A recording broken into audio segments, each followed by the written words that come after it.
Your potential is the capacity that you have to learn, grow, and change over time. It's the unrealized possibility of your life. All the versions of you that could emerge with the right time and attention. Now, thinking about your potential might feel uncomfortable, like somehow you missed out on all your best opportunities. But your potential does not come with an expiration date. In this episode with Camille Diggs, we explore what human potential is and what it's not, how fear, comfort, and negative self-talk can lock it away, and how to tear down the barriers to growth. I'm Brent Diggs, and this is the Full Mental Bracket, where science and storytelling meet to help you level up and tell a better story with your life. Good time, period, bracketeers. We're coming at you again with another episode. Joining me today in the stunt host chair is Camille Diggs, and today we're going to talk about potential, what it is, and how to unlock it. Now, Camille, you always have an interesting definition for our terms. Do you have a take on what potential is? I have several takes. Do you? I do indeed. What? Is that my grandfather's 1952 Webster's Dictionary? Indeed it is, my love. You're coming back and for bear today. I am. We're going to get to the proper definition of potential. Well, let's hear it. We're going to start with gravitational potential. There's more than one? Yes, there are a myriad of definitions for potential. A myriad? Yes. We are going to start with gravitational potential. Bring it on. Yes. Things that are not currently falling, but could. Such as a roller coaster or a skydiver. Oh, I like that. Yes. Then there's elastic potential, such as a bow and arrow or a rubber band. You pull it back and it has the potential to pa-jam! Hit you. Yeah. Shot me in the introduction. I did. We didn't even get to the introduction. It's so great. You're a potential shooter. Wow. I had great potential and I fulfilled my potential. Fulfilled, wasted, one or the other. Yeah, there you go. Then we have chemical potential. Okay, like the energy in gasoline and stuff. Yeah. Yeah, okay, I like that. Don't steal my definitions. I was just trying to understand. Don't steal my definitions.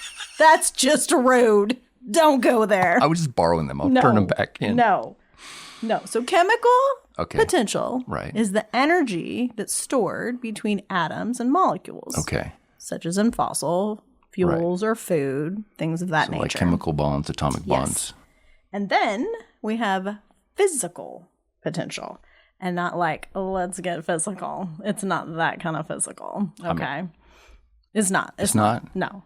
I know that sometimes your mind has a tendency to wander. Not me. Yes, absolutely. This is a very platonic podcast. So physical potential is the quantity determining the energy of mass in gravitational field or of a charge in electric field. Oh, yeah, electric potential. So there you have it. Potential. Yes, and I will just briefly add to your definition that when I went to electronics school, we dealt a lot with electronic potential. We'd like measure that voltage, but the voltage was a potential voltage between 2 points. You put one point of the meter on one and the other. It's like if these points were connected, there'd be 62 volts right now. But they're isolated. They're not in action. It's just sitting there and not doing anything. It potentially could zap, but it is not zapping currently. Did you get zapped? I can neither confirm nor deny any electrocution. I think maybe you did. In my years of electrical work. You did. Oh my goodness. So I like the multiple definitions, and I like what they have in common is across all these different domains is like some energy or ability or future state that's contained. Right. It's not yet, but it could be. It's waiting to be released at the right conditions. That's right. So when we talk about human potential, it's like we have this power or ability or future state, but it's just waiting to go. Just waiting to go.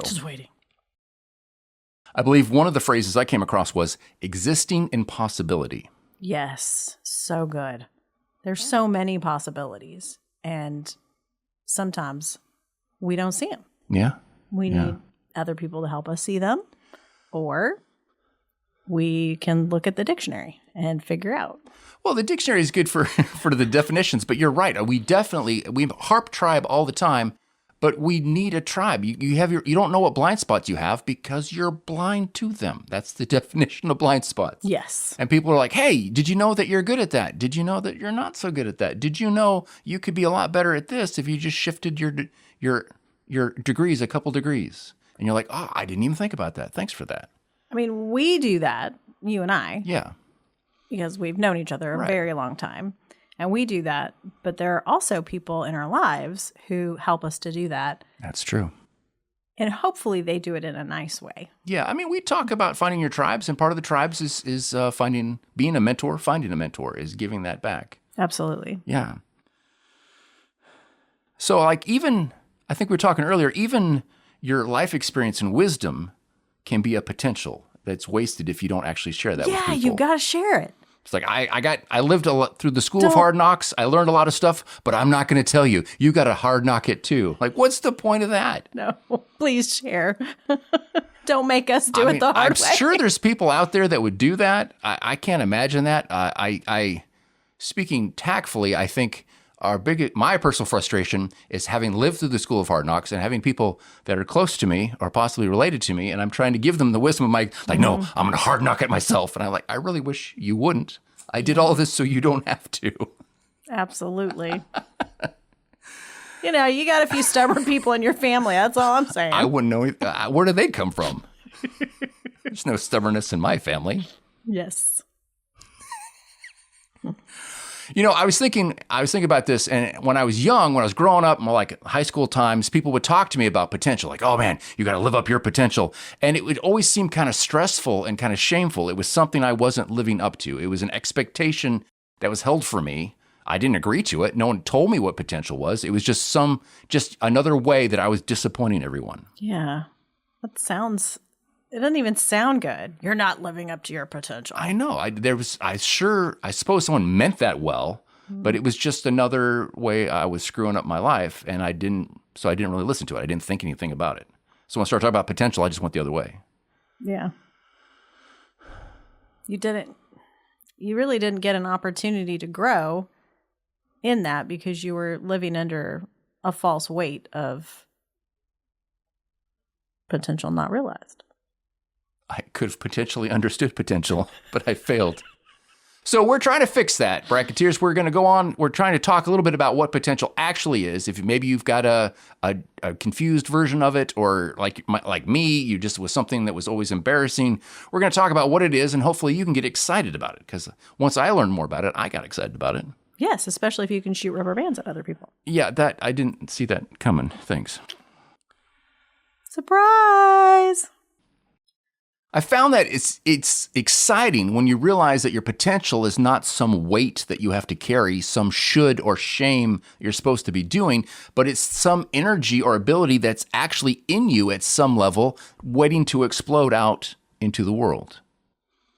Now, as we'll cover, it is not like a chemical explosion. It'd be nice if we did a one and done.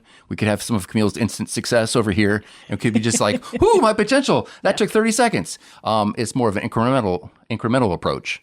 That's true. It's kind of like if you spend your life saving up money and you start really young, and let's say you save $5 a year, and over time, all that money adds up, and it's compounding. Yeah, we'll give credit to James Clear in his book Atomic Habits. He talks about if you can improve 1% every day, it seems slow at the time, but it grows incrementally, steadily. It compounds over time. You look back after a year, after 2 years, and you've just come amazing distances. That's just right. 1% at a time. Yeah.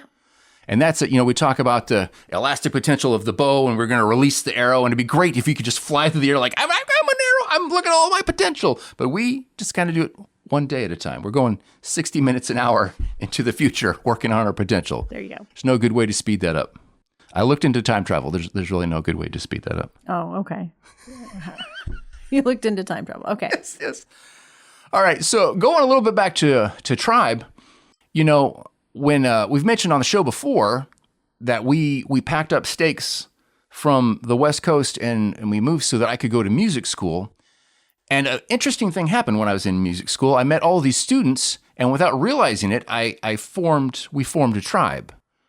I was, unlike most people, I was like in my 30s. I'd spent all this time in the Marine Corps. I spent this time driving forklifts, and I was always the weird, odd, creative guy in the corner trying to write song lyrics into a voice recorder instead of like cheering on the sports team or whatever. We had some really good movie nights. We did have, but I'm just saying, before we got to music school, I was this weird, isolated, creative person. We got to music school, I found a whole bunch of people like me. That's true. Suddenly, I wasn't the exception. People like me were kind of the norm. People got my references, they got my jokes, they understood my passion.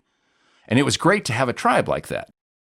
But what was the most specific service that they did is that they saw things in me and they called out things in me that I didn't recognize. I played a lot of songs in music school. Turned out were not all that good.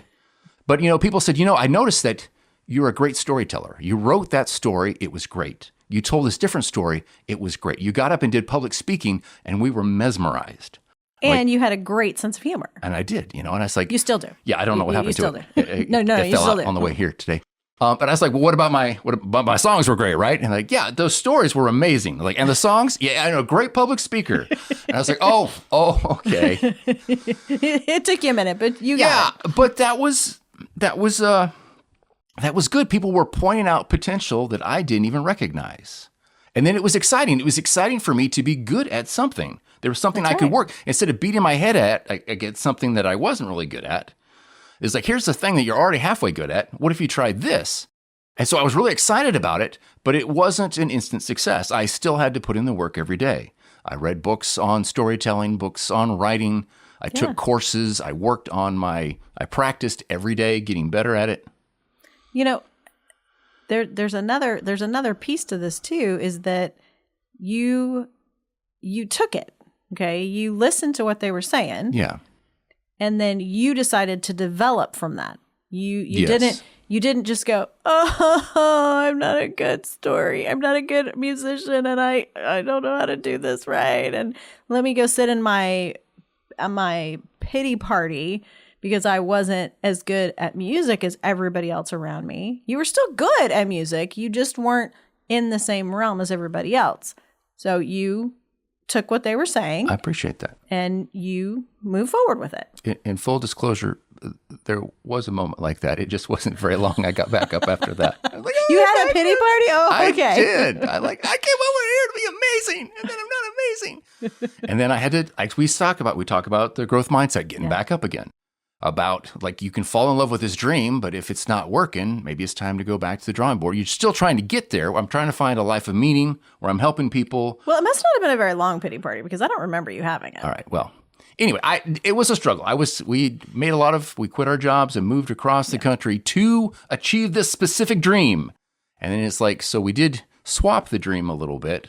But it stung a little bit because I had my heart set on that thing. Well, don't be afraid to encourage other people and draw things out in other people. Just like, your friends at music school said, hey, this is what you're good at. And they didn't tell you suck at music. No, they said, we see these things that you're really good at. And they encouraged you in that. So please share that with people. If you see something in someone that they're good at, make sure you call that out in them because they may not have ever heard it before. Somebody may have said it to them before, but then that's just confirmation. Yeah, and it's your chance to try out the mentor role. You get to encourage and help someone. Absolutely. And in hindsight, some of my friends did play music with me. They're like, you're good at jokes and music, and so we did music with jokes, and so that worked out pretty well. It was really They were good at music. I was good at jokes. It kind of worked out all right. That's right. It did. They were good at jokes too. That's fair. Yeah. So as a human being, your potential is all the things you can learn, all the skills you can develop. It's all the ways you can grow. It's all of the things you can accomplish. It's all the wisdom you can accrue. Okay. Keep it coming. All the relationships you can build and all the meaning that you find in your life. So potential isn't just in one area. A single path. Right. It's not. It's all of the things together that make up you as a person, and working through all of those things. All of the versions of you all added up together. Oh, and I think we're starting to see that in movies with like some of the superhero movies. It's the different alternate version of this and alternate version of this. Well, I watched the Loki show and there was 27,000 Kangs. Like, oh no, it's the army of Kang. You don't have to be an evil villain, but it's all the different ways that your story can come out. It's like it's like a choose your own adventure. You're at the beginning of a choose your own adventure book. If you're not old enough to understand a choose your own adventure book, we still like you, but you should figure that out. You're at the beginning of that and you're like, I could go this way, I could go this way, and it's all open ahead of you. Even as you get later in life, even as you get in the middle of your life, even if you feel like your life is, oh my gosh, my life is over, you have so many choices, so much potential. You have no idea. Matter of fact, we should talk about that. Let's talk about it. You know, when we talk about the potential, I think we need to clear something out. This is not this toxic positivity. We're not saying, you can be anything you want. You're a magical unicorn butterfly. Uniformed unicorn butterfly. That's right. You gotta have your uniform. Your farting potential and rainbows and glitters all around you. Like, we are real people in the real world. Yes. We've been knocked down a bunch of times. Because I'm not going to be an NBA women's basketball player. Never was going to be an NBA women's basketball player. Never had the potential to go that route because I don't have the height. Right? Yeah. There's things there's right. potential within the realm of your possibility. And that's a good thing because a lot of times when we talk about potential, when we talk about growth, the first thing that naysayers say, like, right, so a short guy like me could be in the NBA. And it's like, that's one of the few exceptions. It's like, sure, there's some skill and height and athletic and genetic things that can exclude you. But what about the other 98% of things that you're not excluded? Well, because I'm looking for an excuse not to try. It's like, oh, did I say that out loud? Like, yes, that's exactly what it is. Yeah. There's so many things that we can do that we can, like me, I want to be a great musician. I probably could have if I was as stubborn as other people I know. But instead I rotated to a different dream that was also very meaningful and satisfying for me. That's right. It culminated in this show after a long and confusing path. That's right. You're doing great too. Long and confusing? And path? Yeah, okay. No. You're doing great. I'm doing great at being confusing or just doing great in general? You are doing great, yes. Okay, thanks. So is it something that we should always strive to do, or is it something that you may want to think about and choose to do sometimes? Because yes, we may have the potential to do something, but is it worth our time, energy, effort? That's true. Is that fair? Is that something that you should? Yeah, I could quit my job and train to swim the English Channel, but is that the best use of my time and energy and what's left of my lifespan? Maybe, maybe not. Right. Yeah, because just because you have the potential doesn't mean that. Yes. Where have I heard that before? Just because we can do all of these things doesn't mean we have to do all of these things at the same time, at the same day. This is a list of options to pick from. It's not required to do them all. No? No? Okay. Yes. Your potential, what we're saying is that you do want to pick what you want to be when you're grown up, even if you're already grown up, but the list is bigger. Your list of options is far bigger than you think. Like, oh no, I'm too old to go back to school. I'm too old to start a business. I'm too far out of shape to do this. I know how that feels. I told myself that. I was sitting there like, oh, you're too old. It's too late for you. You're too old. And I was 30. And I came back at 40. I'm like, oh no, now you're really too old. And then I didn't do it. And I came back at 50. Oh man, now you're really too old. I'm like, would you shut up? You've stalled me for decades. What if I hadn't listened to you, I could be like 20 years ahead of the game. Talking about your inner self? Yes. Not listening to your inner self? No, there wasn't someone actually saying that to me. Yeah. But my doubts were like that. Yeah. And so now I'm in my 50s, spoiler, and I'm like, no, you can shut up. Might be like, excuses gone. We're doing this. Yeah. We're doing this. Yeah. Surprise vacation. Excuses gone. We're doing this. We're gonna go. Yeah. We're gonna go. So your self-protecting fears are not accurate assessments of what you're really capable of. Man, those fears will really tie you down and not allow you to reach any kind of potential. That especially fear of failure, fear of looking ridiculous, Ooh, that's a good one. Yeah, the embarrassment factor. Yeah. We talk about that a lot on the show, the fear of failure and being humiliated. Yeah. There's other barriers too. There are. Yeah. Let's talk about So the barriers. there's some barriers to unlocking your potential or unlocking the potential of people around you or in your charge. Never leaving your comfort zone. You can't, it's going to be a barrier to unlocking your potential. You have to, as we mentioned on the show, you have to answer the call of adventure and leave your comfort zone to grow and develop.